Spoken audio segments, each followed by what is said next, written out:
কারা এবং কি কারণে বিক্ষোভ? আমরা LIC agents organisation of India Jalpaiguri divisional কমিটির ডাকে জলপাইগুড়ি ডিভিশনাল অফিসে ধর্ণা কর্মসূচি চলছে।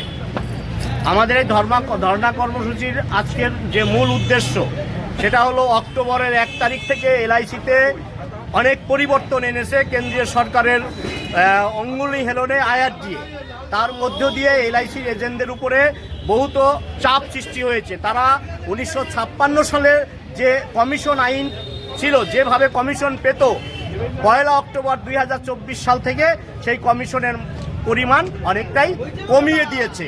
কিন্তু আজকের এই দুর্মূল্যের বাজারে কমিশন বাড়বে কি তা নয়, সেখানে আরো কমিয়ে দিল। তার বিরুদ্ধে আমাদের আজকে মেনলি এই আন্দোলন চলছে। আর কি আন্দোলন?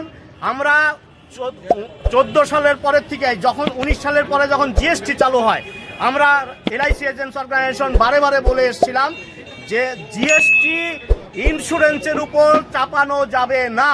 পৃথিবীর বিভিন্ন উন্নত দেশগুলোতে এই ইন্স্যুরেন্সের উপরে জিএসটি নাই।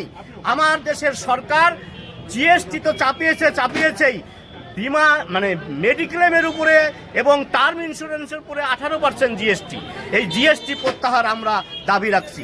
আরও বিবিধ দাবি আছে। আগামী 11 ফেব্রুয়ারি পার্লামেন্ট অভিযান করব আমরা আমাদের সংগঠন। না হলে তো আপনারা অবস্থান বা ইয়ে করবেন। এখন